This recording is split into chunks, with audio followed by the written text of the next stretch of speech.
Alors, dans cette vidéo, nous allons nous poser la question suivante. Combien de plaques d'immatriculation existe-t-il en France? Il s'agit d'une question qui peut faire partie d'un grand oral du bac de maths à mettre en perspective avec le chapitre sur le dénombrement. Alors, pour savoir combien il y a de plaques d'immatriculation en France, il faut d'abord connaître la structure d'une plaque d'immatriculation. Alors là, je vais uniquement parler des nouvelles plaques d'immatriculation qui sont en vigueur depuis 2009 et non pas des anciennes plaques d'immatriculation. Et ces nouvelles plaques d'immatriculation, elles ont le format suivant, deux lettres, par exemple A, B, suivi d'un tiret, puis un nombre à trois chiffres, par exemple 0, 1, 2, puis deux autres lettres, par exemple E, F. Donc ça, c'est le format d'une plaque d'immatriculation en France. Très important, pensez bien à mettre les tirets, parce que si vous ne mettez pas de tirets, à ce moment-là, il s'agit d'une plaque italienne, parce que les plaques italiennes, elles ont exactement le même format, mais sans tiret. D'ailleurs, ça peut poser souci, parce que s'il y a une plaque italienne qui se fait flasher par un radar en France, à ce moment-là, l'amende peut être envoyée au propriétaire du même véhicule, mais en France, alors que c'est pas du tout lui qui conduisait. Ça, c'est juste une petite aparté. Maintenant qu'on a cette structure, on peut se dire c'est plutôt facile de calculer le nombre de plaques d'immatriculation. Alors en réalité, il faut savoir qu'il y a quand même des petites exceptions et des petites particularités que l'on va voir qui font que le calcul est un petit peu plus compliqué que ce qu'il n'y paraît. Parce que, déjà, avant de rentrer dans les particularités, qu'est-ce qu'on ferait si jamais on avait toutes les combinaisons possibles? La première lettre, A, on a 26 possibilités, puisque dans l'alphabet, il y a 26 lettres. Pour la deuxième lettre, B, il y a 26 lettres également. Puis pour chacun de ces chiffres, il y a 10 possibilités. Attention, de 0 à 9, j'ai 10 possibilités. Donc ça me ferait 10 fois 10 fois 10. 10 pour chaque chiffre. Et enfin, les deux dernières lettres, 26 fois 26. Ce qui me ferait finalement 26 puissance 4 fois 10 puissance 3.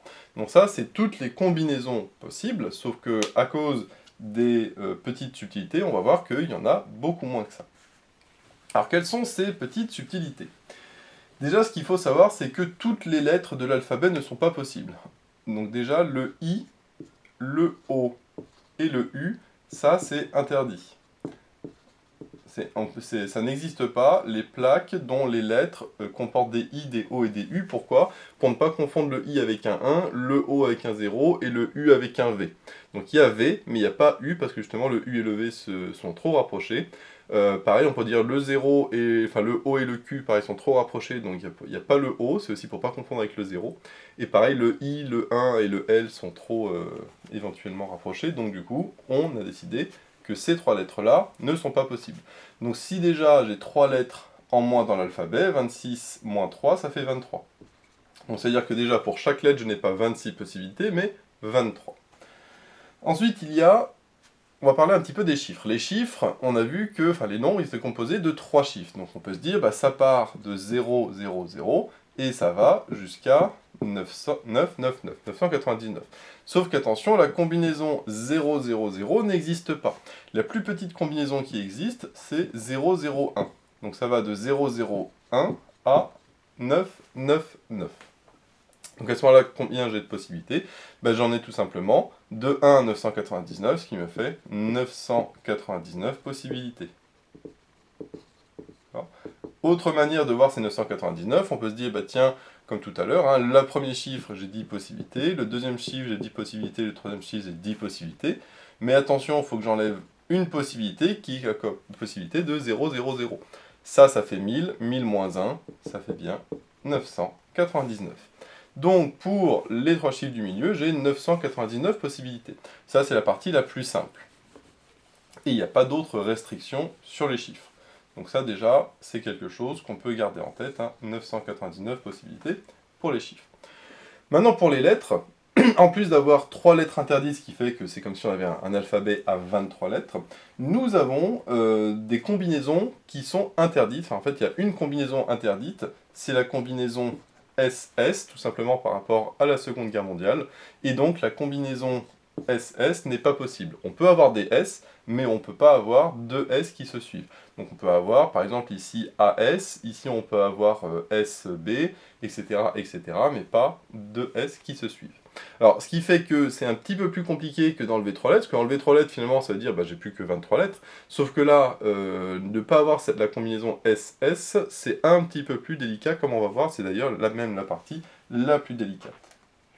Alors, maintenant, justement, comment on va faire pour déterminer le nombre de possibilités? Eh bien, on va tout simplement déterminer le nombre de possibilités totales sans prendre en compte cette particularité des deux S qui se suivent, et on va enlever après toutes les plaques qui possèdent deux S. Et c'est là que ça va être un petit peu délicat. Donc, si on ne prend pas en compte cette particularité, on va faire comme tout à l'heure, tout simplement, et on va voir ça ressemble exactement. Pour la première lettre, j'ai 23 possibilités. Pour la deuxième lettre, j'ai 23 possibilités aussi. On a vu que pour le nombre du milieu, j'ai 999 possibilités, donc je multiplie. Pour le E, enfin cette lettre-là, j'ai 23 possibilités aussi. Et pour le F, j'ai aussi 23 possibilités. Je multiplie toutes ces possibilités parce que c'est des et qu'il y a l'ordre qui compte, et donc du coup, je n'ai pas à diviser par un factoriel ou autre. Hein. Si l'ordre ne comptait pas, à ce moment-là, il faudrait diviser par un factoriel ou faire des combinaisons, ce genre de choses. Mais ici, il n'y a pas besoin, puisque c'est uniquement l'ordre compte, et donc je fais ce calcul-là. Ce qui revient à dire que ça fait 23 puissance 4 fois 999. Donc là, parce que j'ai 4, 23, donc 23 puissance 4, et le 999. Donc déjà, j'en ai moins que tout à l'heure, parce qu'on avait vu que tout à l'heure, j'avais 26 puissance 4 fois 10 puissance 3, 1000. Donc là, je passe de 1000 à 999, et de 26 puissance 4 à 23 puissance 4. Donc ça, c'est sans prendre en compte la particularité ici. Donc on va justement compter combien il y a de plaques qui comportent cette spécificité. Pour ce faire, on va se dire, on va prendre en compte toutes les plaques qui ont 2 S ici, mais par contre qui n'ont pas de S là.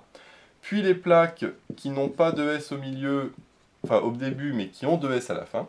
Et enfin, les plaques qui ont 2 S au milieu et 2 S à la fin. Donc toutes ces plaques-là, elles sont interdites. Donc on va calculer combien il y a de plaques de ce type-là, et on va les enlever. Déjà, commençons par le début. Les plaques qui commencent par S et S, donc là, j'ai combien de possibilités pour le début? J'en ai qu'une. Que ce soit pour la première et la deuxième lettre. Donc la première lettre, c'est S, la deuxième lettre, c'est S, donc c'est 1 fois 1. Ensuite, pour les chiffres du milieu, les nombres du milieu, pardon, j'ai 999 possibilités, ça ne bouge pas, il n'y a aucune particularité là-dessus. Maintenant, pour les dernières lettres, les deux dernières lettres, en fait, ça peut être toutes les combinaisons possibles des 23 lettres, sauf le S, deux S qui se suivent. Or, j'ai combien de possibilités pour les deux dernières? 23 fois 23, mais attention, moins le double S, c'est-à-dire moins 1, tout simplement. Alors, comment être sûr que là, je ne me suis pas trompé? On peut aussi faire le voir d'une autre manière différente. On peut se dire, je peux avoir un S avec quelque chose qui n'est pas S, ou quelque chose qui n'est pas S avec S, ou quelque chose qui n'est pas S avec quelque chose qui n'est pas S. Et on va additionner tout ça, et tout ça, ça me donnera le nombre de possibilités d'avoir ça. Donc, si j'ai S et pas S, donc là j'ai une possibilité pour le S et, attention, 22 possibilités pour l'autre lettre, puisque c'est tout sauf le S, donc ça fait 23 moins 1, 22. Là c'est le même principe pour ici, c'est 22 possibilités pour la première et une pour la deuxième. Et là par contre pour la dernière, c'est 22, ça c'est du coup 1. Donc du coup là j'ai deux possibilités. Enfin, c'est du coup de ne pas avoir deux S l'un à la suite de l'autre, et donc du coup c'est 22 fois 22. Maintenant, si j'additionne tout ça, il faut que je les additionne, donc ça va faire 22, je peux le mettre en facteur, ce 22, donc ça fait 22 facteur de 1 plus 1 plus 22, c'est-à-dire 22 fois 24. Donc là, avec ce raisonnement, je trouve 22 fois 24. Ouais, mais sauf que là, j'avais trouvé 23 fois 23 moins 1. Sauf qu'en réalité, 23 fois 23 moins 1 est égal à 22 fois 24. Pourquoi? Parce que 23 fois 23 moins 1, je vais le faire ici, 23 fois 23 moins 1, ça c'est a carré moins b carré, parce que je peux dire que 23 fois 23 c'est 23 au carré, et que 1 c'est 1 au carré.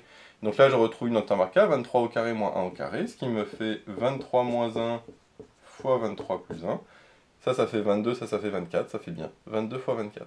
Donc là, je vois que ce soit à partir du raisonnement direct ou à partir de ce raisonnement-là, je retrouve la même chose, c'est-à-dire 22 fois 24, qui est égal à 23 fois 23 moins 1. Donc on ne s'est pas trompé sur ce calcul-là. Donc ça, c'est pour la première configuration. Hein. J'ai un double S ici, et pas de double S à la fin. A l'inverse, si je veux dire que j'ai pas de double S au début, mais un double S à la fin, et bien à ce moment-là, ça va être la même chose, mais inversée, c'est-à-dire que ça va être ici, et le 1 fois 1, ça va être là. Sauf que bien évidemment, ça va être la même chose, que je multiplie, donc que je multiplie dans un ordre ou dans l'autre, c'est pareil, et donc ce point-là, ça va être le même que celui-là. Et donc je peux faire x2, puisque comme j'additionne, hein, quelque chose plus la même chose, ça me fait cette chose x2. Et enfin, il faut additionner la dernière possibilité, qui est d'avoir 2S au début et 2S à la fin. Alors là, c'est beaucoup plus simple, parce que d'avoir 2S au début, bah, j'ai une possibilité pour le premier et une possibilité pour la deuxième lettre. Là, ici, j'ai toujours mes 999 possibilités pour le nombre du milieu. Et enfin, les 2S de la fin, c'est toujours 1 fois 1, puisque j'ai qu'une seule possibilité pour chacune des deux lettres. Et donc ça me donne toutes les plaques d'immatriculation qui sont interdites du fait de cette spécificité. Donc moi, ce que je dois calculer, finalement, le nombre grand N de plaques d'immatriculation que je cherche, c'est le nombre total, à savoir 23 puissance 4 fois 999, donc ça c'est le nombre de plaques permises sans la particularité, moins les plaques interdites, et donc c'est moins 2 fois ça, plus les plaques du dernier ici.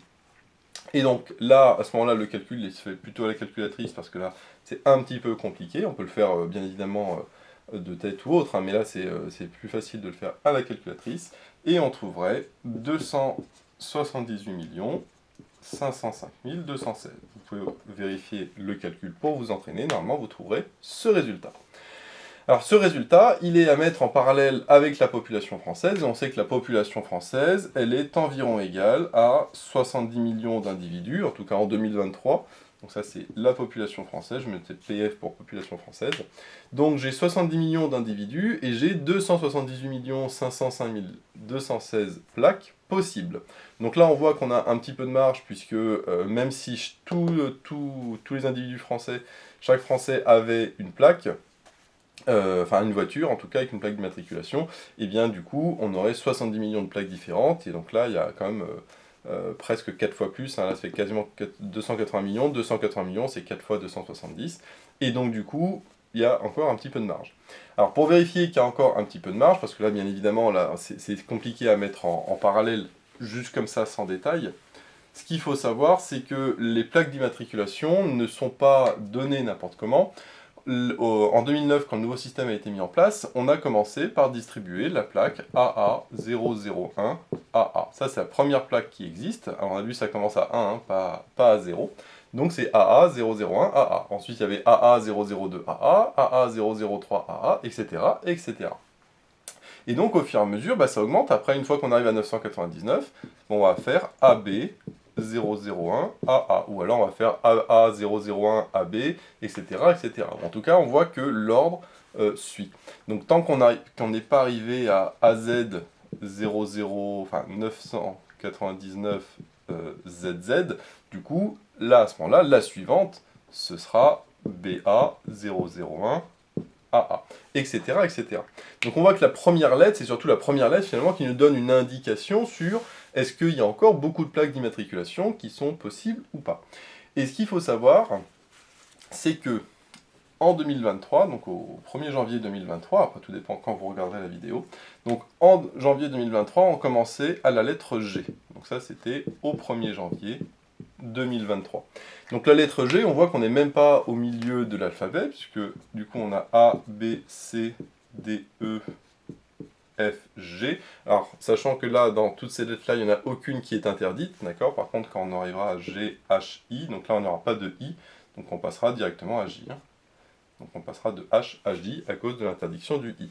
Donc là, on voit qu'on est là 1, 2, 3, 4, 5, 6, 7e lettre. Donc on est seulement à la 7e lettre sur 23, c'est-à-dire on est à peu près à un tiers des lettres possibles, et donc il y a encore un petit peu de marge avant d'arriver au bout. Après, qu'est-ce qui se passera quand on arrivera au bout, on ne sait pas. Mais en tout cas, déjà, vous savez que normalement, vous pouvez croiser des véhicules qui commencent par G. Par contre, actuellement, hein, si vous êtes en 2023, 2024, 2025 ou autre, c'est impossible de tomber sur une plaque qui commence par Z ou par Y, par exemple. Ça, ce ne sera pas avant des années, plusieurs années. Donc, du coup, c'est sûrement soit une fausse plaque, soit une erreur. Mais en tout cas, normalement, la plupart des véhicules que vous rencontrez, vous pourrez vous amuser d'ailleurs à regarder ça dans la rue, commencent par A, B, C, D, E, F ou G. Alors, il y a une petite particularité dont je n'ai pas parlé, puisque c'est pas des plaques interdites, mais c'est des plaques un petit peu spéciales. C'est des plaques qui commencent par W ou par WW. Donc ça existe, pourtant on est à la fin de l'alphabet. Mais parce que les plaques WW, c'est ce qu'on appelle les plaques garage, ou les plaques temporaires, et les plaques W, c'est un petit peu pareil. C'est des plaques intermédiaires, c'est pas la plaque définitive d'un véhicule, et donc c'est tout à fait possible de trouver des plaques qui commencent par WW ou juste par un seul W, avec après des chiffres. Ça, j'en ai pas parlé, parce que justement, ce ne sont pas des plaques interdites, donc elles sont prises en compte hein, dans le calcul, mais vous pouvez très bien trouver ce genre de plaques d'immatriculation. Alors savoir aussi hein, quelque chose, c'est qu'une plaque d'immatriculation, elle va suivre la vie du véhicule tout au long de sa vie. C'est-à-dire que le véhicule qui est immatriculé BA001AA, si jamais il change de propriétaire au cours de sa vie de véhicule, eh bien il gardera cette même immatriculation. Donc ça veut dire qu'un véhicule qui commence par A, c'est un véhicule qui normalement date de 2009. Alors, sachant qu'il y a une petite particularité, c'est que les plaques, les anciennes plaques d'immatriculation peuvent être transformées en nouvelles plaques d'immatriculation. Donc par exemple, un véhicule qui commence par G, c'est pas forcément un véhicule qui est très récent et qui est sorti d'usine en 2023, ça peut être aussi un ancien véhicule dont la plaque d'immatriculation a été transformée en nouvelle plaque d'immatriculation, et à ce moment-là, sa plaque commencera par un G. Donc voilà, j'espère que cette vidéo vous sera utile. N'hésitez pas à vous abonner pour être au courant des nouvelles vidéos qui sortiront. J'ai mis le lien dans la description vers l'énoncé de l'exercice, ainsi que vers d'autres exercices sur le grand oral. J'ai également mis le lien vers la page Tipeee où vous pouvez soutenir Méthode Maths. Et moi je vous dis à bientôt pour de nouvelles vidéos.